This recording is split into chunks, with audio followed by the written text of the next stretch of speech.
practice. A question that occurs to me now, Wade, is what makes for a difference between group organizing and individual organizing? Well, back to the point we were coming from. Basically, what we're talking about doing is that people, when they are not in a position where they can make rational judgments of their greater self-interest, and that what we're trying to do is create a contradictory expectation to what is already assimilated and inculcated in them because of their class or economic situation, their neighborhood life, or whatever else, is that we're offering some competition for that. Where nothing is expected of them, we're making a hell of a lot expected of them. Where they're expected to be dummies, we're saying they can do anything. Where they're expected to be inarticulate, we're saying they can give speeches on TV. Where they're expected to be inactive and not vote, we're saying you can be active, you can take action, you can vote, you can do whatever else. So I think that's where, part of where the foundation of how we organize is coming from, is the contradiction of existing circumstances, which is much different than just altering. We're not trying to alter behavior, we're trying to counterpoint existing conditions, and that's part of the job of anyone involved in social change, is not to just say, because there is some self-interest motivation, we therefore will feed into that motivation. But we'll use that motivation where it exists, one, but two, we'll also counterpoint the rest of the motivations that people are operating under and what they're given to expect from society. So when you ask the question, what does that mean in terms of organizing either individuals or organizing groups? I think, we're on the way to at least talking about some of that. Groups operate, it seems to me at least, in some ways the same as individuals, in some ways opposite to individuals. I think it's almost ridiculous to say that organizations organize by what they perceive their self-interest to be, in any direct or classic sense. I think they do operate within a self-interest. They do operate to serve themselves as institutions. But at the same time, their motivation, it seems to me, is classically to establish some power.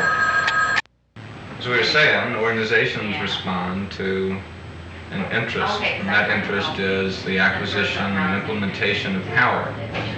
Power, meaning, I think, for our purposes, the ability to control and or, in some degrees, influence the situations that face our membership.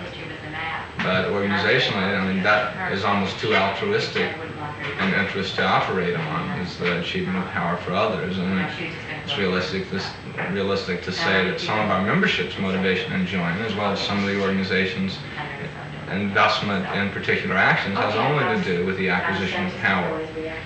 And there's some things that organizationally we do, which might theoretically seem to be against our own self-interest and against the self-interest of our membership. It's easier, though, to look at something like labor unions. Why, if a labor union's self-interest is the advancement of working class folks, do they involve themselves in some issues and coalition with political parties and other things which theoretically would be against that interest? To take concessions on the Taft-Hartley law in order to not damage the president who's in power, and that's happened in situations, to join Democratic Party coalitions that sometimes, denigrate the role of labor, where they can't be elected officials in it, and they can't be the chairman of it, and everything else, which theoretically would be in the classic self-interest of the organization. And it has to do with nothing more than the access, implementation, and execution of what they view as the building of greater power. One of the examples is, why does an ACORN go to South Dakota with Senator Abrams?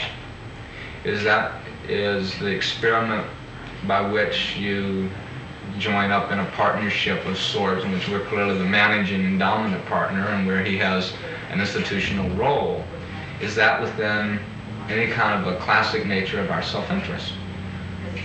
No. Not to go to South Dakota, where there are only 500,000 people. We can go anywhere where there are more people. If we wanted just those issues, we could go to Montana, where we've been working a year and a half, Wyoming. We don't need to go to South Dakota. It puts us a long way far from the field of Arkansas and what our interest in Arkansas is. But it has everything to do with how you increase this, in a quantum leap, the power of this organization. that our proximity to Alvarez and what he means to other people, which is the illusion that we bank on so many things, as they are illusionary, is why you do it. It's only to do with building power of the organization. To the degree that Alvarez then completely fell out of the picture, there would be less and less people going to South Dakota, even if he did nothing.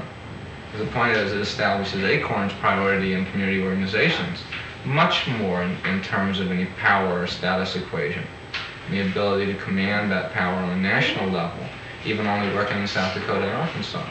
And that's where it comes down to. Some folks, and I'm sure probably some folks even on the organizing staff, for all I know, would think that if you make too close an alliance with politicians, or if you make too close an alliance with people outside of our constituency, as low to moderate income folks, then we're operating against what the self-interest of the organization is. And I think in every situation, it depends upon what the realities, the objective realities of that situation are for the building of power for ACORN. What are the objective realities in the situation that don't make it a danger? That don't make going with South Dakota. You talked about some of the fears of people on the part of the organizing staff of being closely aligned with politicians and politics. And I think that line of thinking proceeds from an assumption that inevitably, if we deal with politicians, our interests will be co-opted, and the interests of our folks will be co-opted. Well, since our real motivation and our real self-interest is the acquisition and development of increased power, there's no way that we can be co-opted, except those ways which will reduce our power. And as long as we're rational in analyzing that factor, there is no objective reality which says we shouldn't do it. If we were operating on some other kind of basis, or an illusion of another kind of basis, some objective realities probably do argue against it. Why go so far? Why go in the winter? Why link up with the guys who have been in there 2 years versus somebody who's been up there 20 years? Why not try to make that same kind of a deal with Bumpers or McClellan? And those really have nothing to do with it. We need to go where power leads us. The other kind of question is that in understanding a long-term development of ACORN and some sort of massive social change, and part of the important thing to realize is that in a final analysis, and this is how movement competes with organization, what we do is build all the necessary prerequisites in order to seize power when it starts lying around the street. We can't, it'd be too much fantasy to say that the organization of an ACORN can lead to something like revolution in this country. But the organization of ACORN, in as many places as possible, that takes care of all the necessary prerequisites of popular action, people's involvement, trained organizers, financial resources, means that if there were ever situations which fall more into the line of movements, where power was a vacuum, and there was some of it lying on the street, then the question in all revolutions is who picks up that power, not who makes it. It wasn't Lenin who made the revolution in Russia. It wasn't even, to some degree, Mao who made the revolution in China. It had to do with being in the right position to pick up the power that was lying vacant in the streets. The Kuomintang in China did as much to make the revolution as Mao ever could have done. The Tsar in Russia, and the examples are, in this country are equally as numerous. So where it comes down to is that social change to some degree over some amount of time is always going to be inevitable. If those who advocate social change are persistent enough to pursue it and are ready to make whatever concessions you need to make in order to pick up the power that's lying on the street. And I think that, to that degree, what ACORN does is essential in any kind of thinking on social change and what makes it happen. The phrase "picking the power that lies up on the street" is, I'm not sure can you elucidate on that a little bit more? What do you mean? Well, where I'm coming from is a place that says that to some degree, there's a whole system of thought in this country that says you can never really beat the government. Not only is that said of people who say you can't fight City Hall, but of people who say, if it came to making drastic institutional change in this country, how can you do it? I mean, they've got a military and atomic bombs, and they're everywhere, and they've got welfare benefits, and How could you ever compete with the power that resides in the United States as a state? Well, I think you can compete with that power because to some degree, either passively or aggressively, that power comes from the investment of popular control in the government. That there's a certain amount of either passive or active consent which allows that power to continue being implemented. Okay. When that consent starts to reduce, which is what constitutes the nature of times for movement or social change, is when a very real vacuum of power starts to come. Could be now. I mean, who can tell? I mean, if you have Nixon, who completely destroys credibility in an institution, if you have Ford, who despite anything he does or doesn't do, is falling lower in popularity, why? I mean, I don't know why Ford is so bad or so much worse than Johnson or Kennedy or whatever else that his popularity should be what it is now. I don't think anybody can say that. I think what it has to do is that the amount of popular consent throughout all the constituencies, including our own, has reduced almost to nil in government. And what that means is that power and the ability to exercise power starts to reduce. And when people say, because the government has an army and has atomic bombs and whatever else, you started fighting in the hills of Wyoming to take over control in the government that you couldn't win, you could win under certain circumstances, is what I'm saying.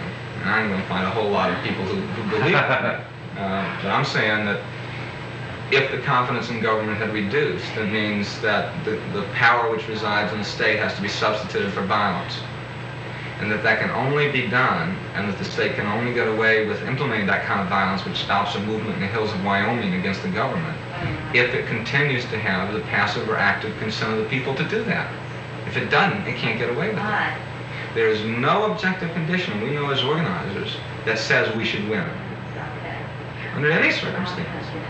I mean, everything always, there's always more power in the opposition than there is with us.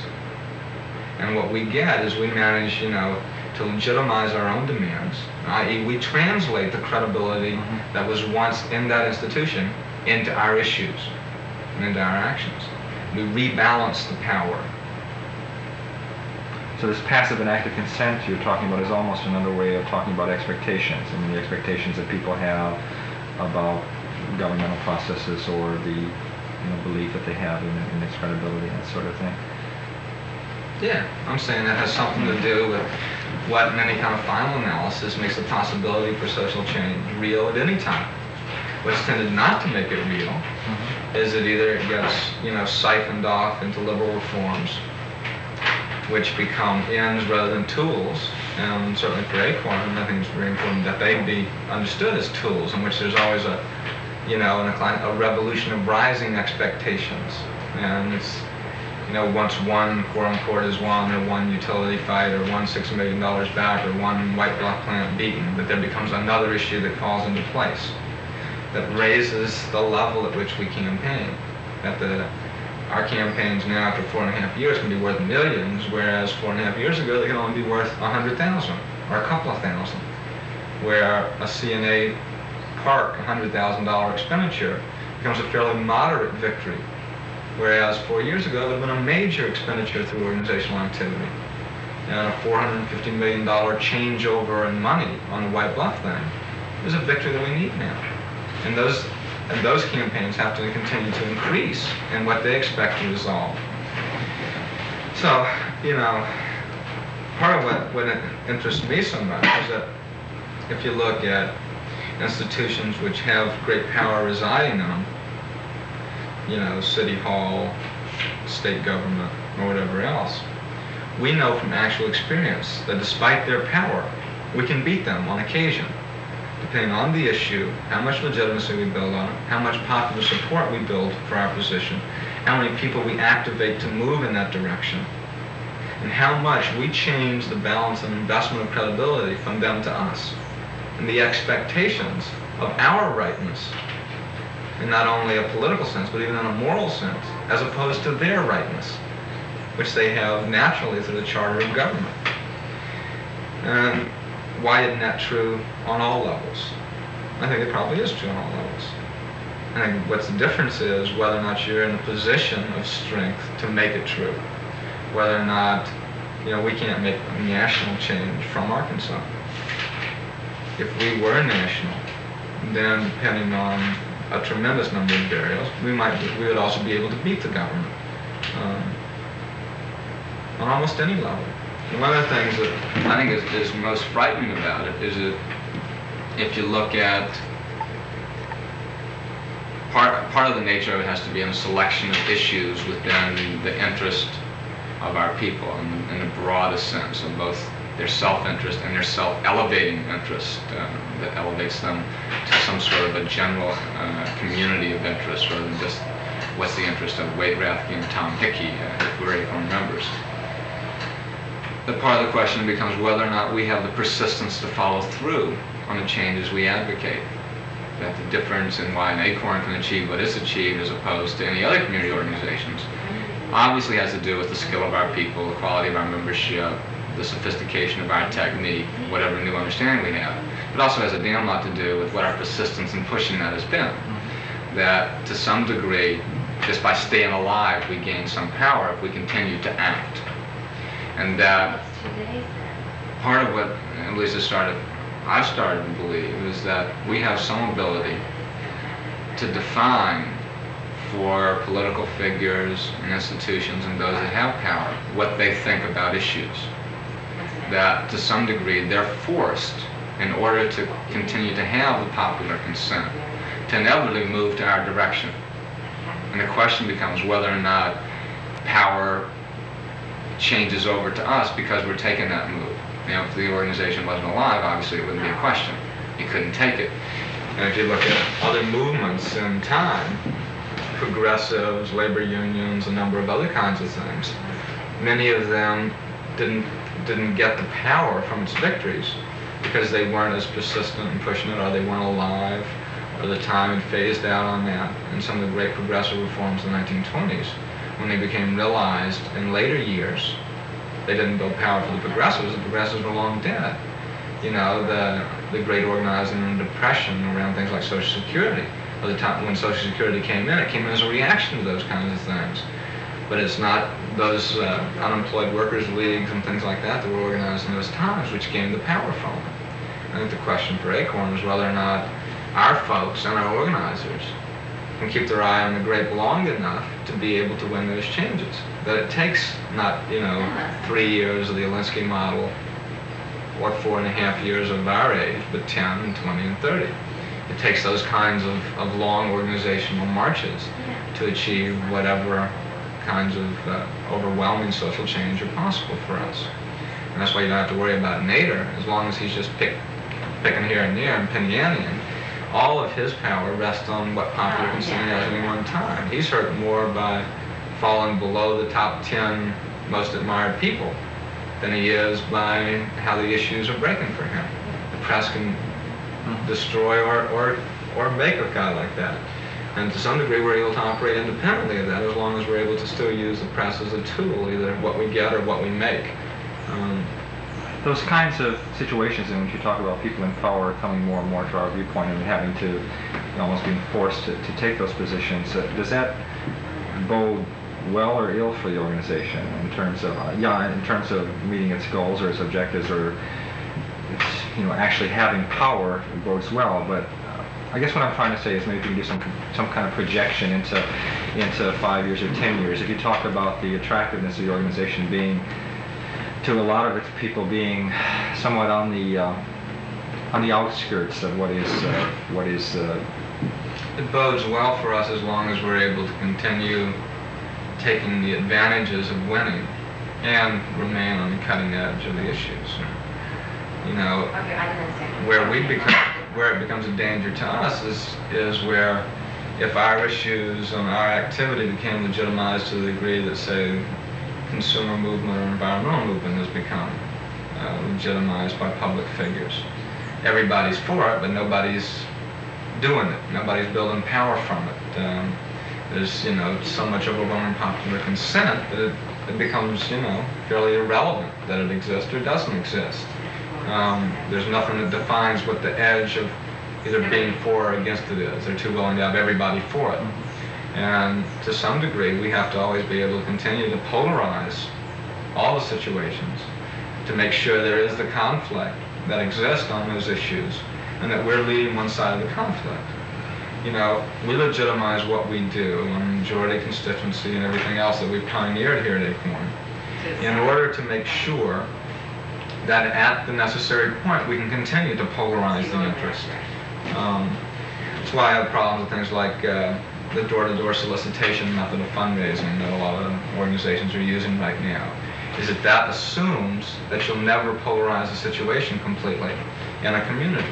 It assumes that you'll be able to operate like the United Fund, and that your issues will be clean enough and good enough and everything else that you'll continue to get popular support.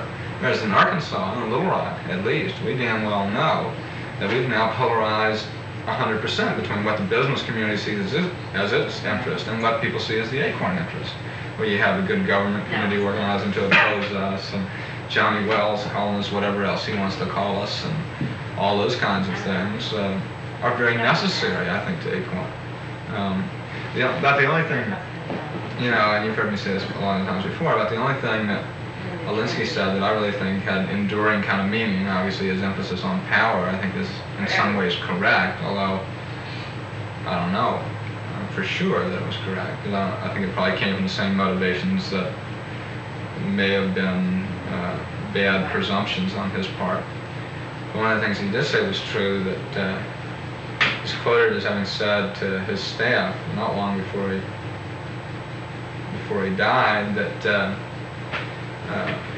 don't worry, boys, we'll weather the storm of approval. We're not as hated as ever in just a little while. And I think the problem there is that he was talking about organizers being hated, and that as being an end almost in itself. But it's a very important kind of thing that we need to aggressively be identified within our own interest. There's almost I think what the fear is not so much of approval but of success, that it's equated with some organizers that equate success in issues and in victories, that inevitably with that will come a kind of approval or a legitimacy or credibility that with the establishment, so to speak.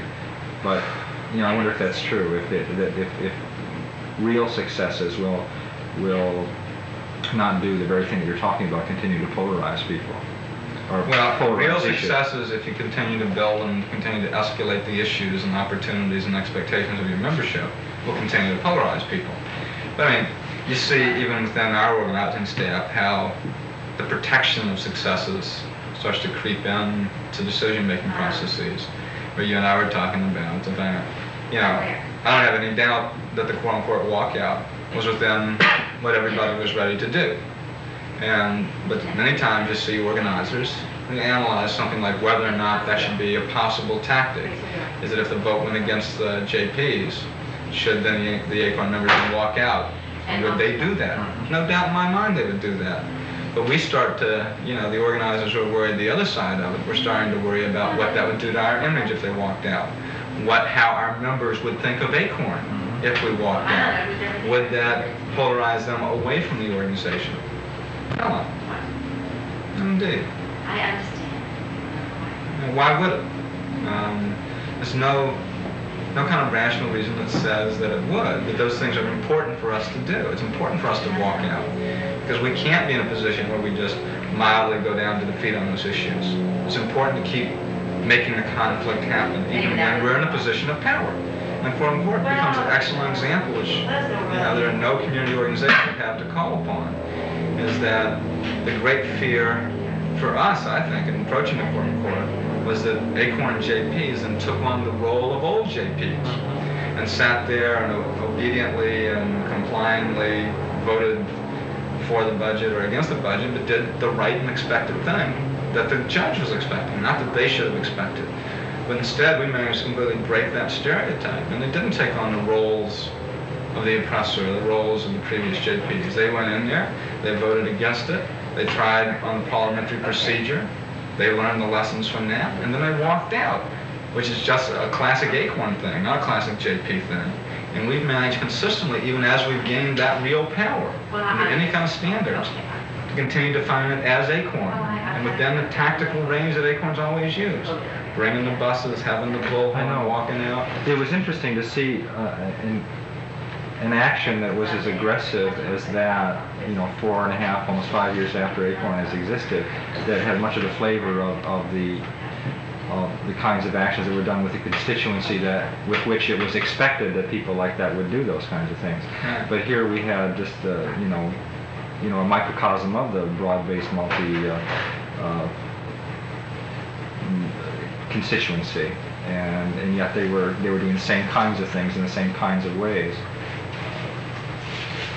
And what we learned from that is something back to our earlier points about self-interest, is that in a real sense the difference between 300 welfare recipients going down and taking over Governor Rockefeller's office in 1970 and 150 ACORN members walking out of the quorum court in 1975 is that in a lot of ways the orientation that the membership had in each case was exactly the same. That the members we were getting within their own special constituency had the same basic orientations towards their individual selves as they do now and as they did then. It's like we were talking about earlier, is that one of the things that is problematic about self-interest as a motivation is that it doesn't explain why so many people who theoretically are the poorest, those who would most be benefited by a self-interest motivation towards this organization, aren't there. In an organizing drive, you're still pulling a minority of the drive in whatever neighborhood into the organization that stays active in it. And the people you're keeping are the people who are fulfilling themselves in some other ways than just self-interest. What's the difference between, one of the things that I'm curious about, particularly on an individual drive, that you're always kind of caution trainees against people that are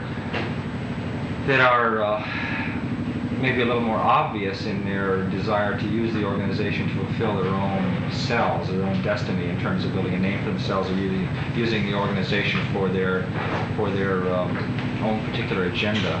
How does that kind of person differ from the kind of person you're talking about that may emerge as a leader but is somehow able to get some gratification or fulfillment through seeing the organization become strong and effective rather than himself personally? Or is there any difference between the two? Is that I think the reason we don't want that person has to do with the experience of our organizers. Not that that's not the person we want. I don't have any doubt that we want the Chuck Rhodeses and a lot of other folks. But the question is whether or not the organizer in a situation is skilled and experienced enough to be able to handle a conflict, handle a competition in terms of the authority of making a direction on that organization, and be able to deal straight across with that man or woman, as a man or woman, about how they ought to move. And often we just don't have that. And we've tended to, I think, make a real mistake in sometimes boxing off those kind of folks, which I think we very much need and can get tremendous contributions out of. And I think that has to do with the security our organizers feel, nothing else. But to some degree, what's got to be a difference between the classic ACORN organizer and the classic Alinsky organizer and the classic, ACORN style and Alinsky style has to be our willingness to tolerate difference, to be open to bringing in those kind of folks and using them well, to challenge different issues rather than just the issues we're familiar with, to challenge different territory and constituencies than just the issues and constituencies that we become experienced in working with, and to be willing to take the risk necessary to build power. You take a risk when you go to South Dakota. You take a risk when you go to Hot Spring. But when we stop taking those risks just to protect our own organizational image or resources, then we become much like an Alinsky organization. And our organization, by its orientation, and not in the ways that you trigger your mind about what it means to be radical or what it means to be whatever else, but we organize in a radical style that diverges from accepted practices of organizing and the accepted judgments about what organizational interest would be or would not be. And in the same way, Alinsky organizations obviously organized by a more conservative style. We produce organizers. Hopefully the ideal ACORN organizer is someone who's willing to move with those folks, is not bound to authoritarianism, is willing to take some risk as an organizer, is willing to see even something potentially fail rather than not do it at all. The truth of it is, in my view, if we went to South Dakota and bombed out, it would still build us some power. Mm-hmm. Because we were willing to take that risk, which no one else was willing to take. We gained within our community of colleagues and within a community of community organizations status just by taking the risk. That we're willing to organize statewide when nobody was willing to organize outside of a couple of neighborhoods. We're willing to organize outside the state. We've had some things that we haven't had to own as failures, which under any kind of standard, normal sense of what is a failure. Our activity in Missouri was certainly not an unalloyed win. Neither was the little work we did in Oklahoma, where we got red baited, especially ego building for the organization. The point is, as long as ACORN was still operating on issues and willing to take those risks, none of it hurt us whatsoever.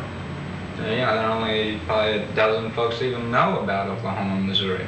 I just read a statement by around the turn of the century, or even earlier than that, a Catholic bishop in St. Paul, Minnesota, who this great phrase, I made an awful lot of mistakes, but I get things done. And this is a kind of... And that's where we can come down. The only thing that I worry about is that we would ever be either emotionally as an organization or physically and emotionally as organizers unwilling to take those risks. Fear is obviously a great kind of obstacle to it. And, I think that happens a lot. We know, I think, more about what the facts really are. I mean, you talk about the inevitability of social change. Part of the problem is, if ask right now about 10 things we'd like to see in 5 years, I think most of our organizers have a problem listing those 10 things. We know, being on the far edge of what we do, that we don't have a classically planned program for what we want to see. Right. The advantage that a conservative force has, or an institution has, is that it doesn't know either. And we sometimes forget and think that it does. All it's doing is trying to hold on to what it's got. But to some degree, if we're able to set an agenda, we're then able to force the institution to react at the least to our agenda, and thereby get some of it. The inevitability of social change, in my view, is not that we'll win 100% of the changes we talk about, but that we'll win a hell of a lot of them just because the alternatives don't really exist, if we're right. And I think to some degree, if we're able to build with our constituency a legitimization of our rightness, then we're also able to get it done. Why not? And there's no reason why not. So what's all that mean, Tom? What's all that mean, Wade? I think it means a couple of things.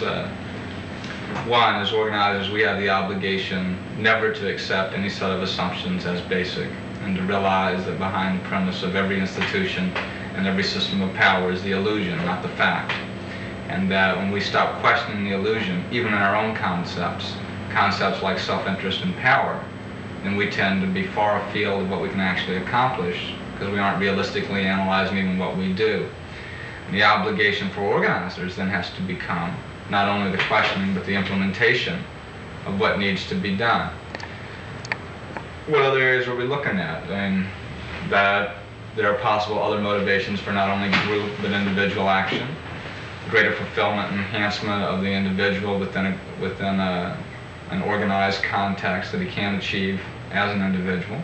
And that's got to be a primary motivation for involvement. What's done and what changes then wrap people up also have to be part of that motivation and part of that interest, if you still want to use that, even the semantics of that kind of concept. Whether or not we can win is clearly a question of what we're able to do. It has very little, in my view, to do with what the level of power that opposes us is, or what the institutional strength that we are struggling with is or isn't. It has to do simply with our ability to analyze the facts, get the information, create our own legitimacy, build a constituency that's involved in a human, realistic way on those issues, and keep pressing them persistently over time.